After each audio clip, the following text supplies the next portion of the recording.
안녕하세요. 어린이 여러분 모두 잘 지내고 계시죠? 이번 주에는 유난히 비가 좀 많이 오네요. 모두 건강하시기를 바랍니다.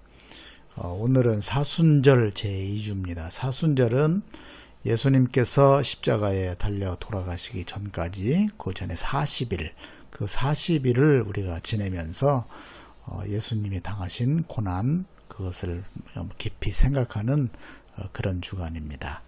오늘은 사순절 둘째 주. 자, 제목은 하나님이 받으시는 제사, 이렇게 정했습니다. 한번 같이 따라서 해보세요. 하나님이 받으시는 제사. 네, 먼저 말씀을 같이 읽도록 하겠습니다. 아모스 5장입니다. 시작. 아모스 5장 21절. 나는 너희가 벌이는 절기 행사들이 싫다. 역겹다. 너희가 성회로 모여도 도무지 기쁘지 않다. 너희가 나에게 번제물이나 곡식제물을 바친다 해도 내가 그 제물을 받지 않겠다. 너희가 화목제로 바치는 살찐 짐승도 거들떠 보지 않겠다. 시끄러운 너의 노랫소리를 나의 앞에서 집어치워라. 너의 검은고 소리도 나는 듣지 않겠다. 너희는 다만 공의가 물처럼 흐르게 하고 정의가 마르지 않는 강처럼 흐르게 하여라. 아멘. 옛날에 이스라엘은 이렇게 둘로 갈라지고 말았어요. 처음에 사울왕, 그 다음에 다윗왕, 그리고 누구였죠? 솔로몬.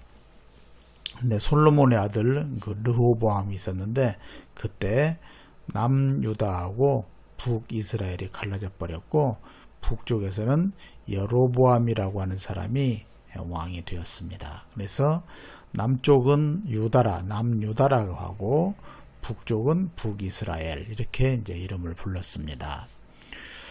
그런데 남쪽 유다의 드구아라고 하는 거기에 아모스 선지자라고 하는 분이 살았어요.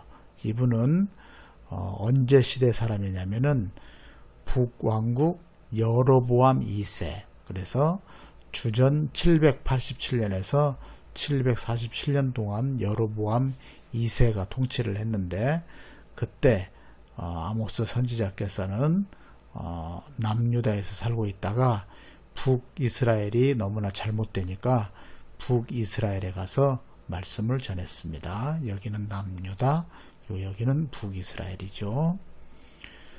자, 그런데 그때 그 여로보암 2세가 북이스라엘을 통치하고 있었는데 그때는 이 경제적으로든 정치적으로든 굉장히 이렇게 번영하던 그런 때였어요. 그래서 겉으로는 모든 것이 최선의 상태에 있는 듯이 보였다, 이렇게 하네요.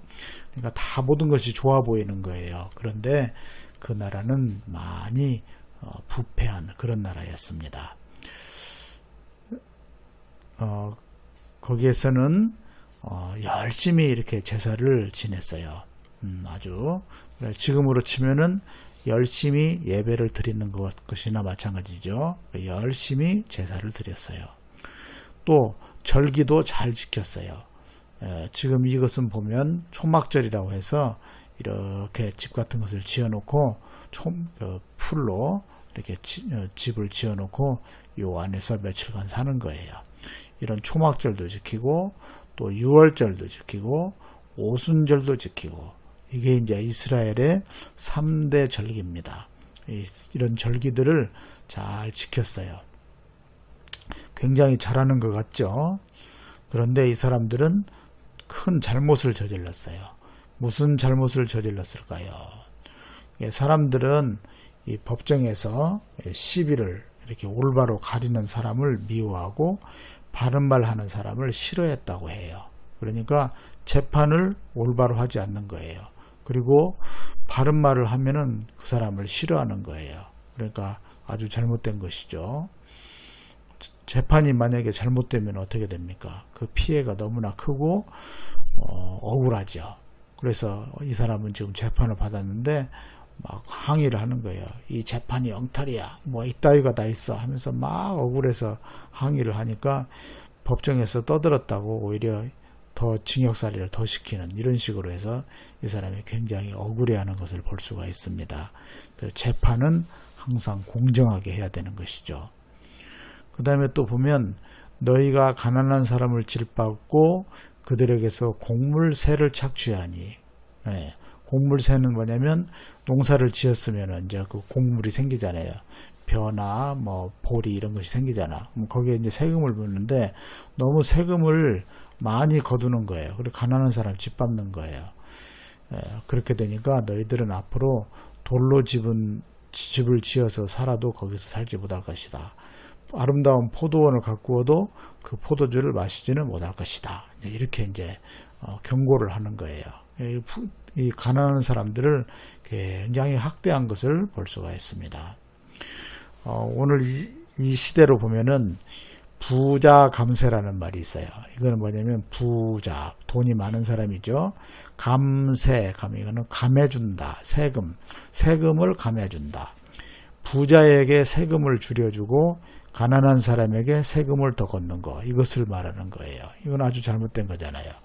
돈이 많은 사람은 세금을 좀 더 내도록 하고 돈이 없는 사람은 세금을 좀 적게 내도록 하고, 이래야 세상이 좋은 세상 아니겠어요? 또 막 인종차별 같은 것도 하잖아요. 지금 이게 어떤 나라인데 아일랜드라고 들었는데 여기에서 어린이들이 뭐 수영도 하고 이렇게 했나 봐요. 그랬는데 다 메달 하나씩 줬는데 요 흑인 소녀는 메달을 안 줘버리는 거예요. 다 같은 성적인데.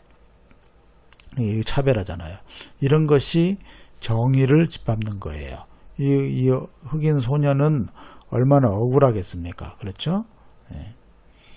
자, 그래서 예배 드리는 사람에게 무엇이 중요할까요? 예배 드리는 사람은 반드시 정의를 행해야 됩니다. 정의를 행해야 돼요. 공평해야 돼요. 예배 드리는 사람이 공평하지 않으면 하나님은 그 예배를 받지 않으신다는 거예요. 또 예배 드리는 사람은 긍휼과 사랑을 실천해야 됩니다. 이것이 없으면 미워하는 마음이라든지 또 가난한 사람들, 힘없는 사람들을 불쌍히 여기는 그런 마음이 없이 그런 사람이 그런 마음을 가지고 예배를 드리면 하나님은 그 예배를 잘 받으시지 않는 거예요. 자, 그래서 예수님이 오시면 어떤 나라를 만드시겠다고 했냐면 이사야서에 있는 말씀인데 이런 말씀이 있어요.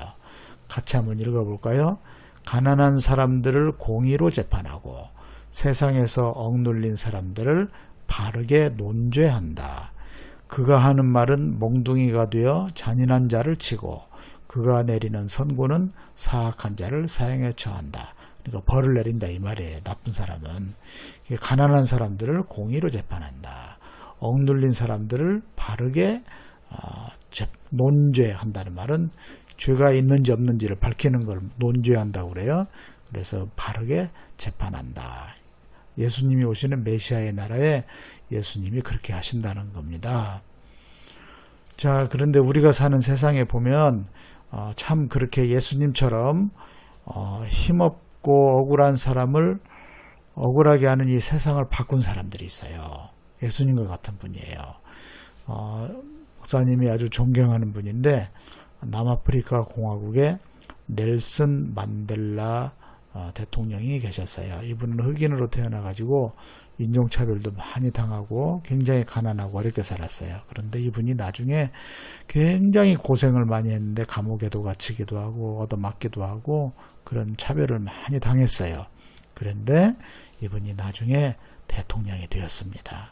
대통령이 되어서 이 억울하게 하는 세상을 아주 많이 바꾸었어요. 참 훌륭한 분이죠.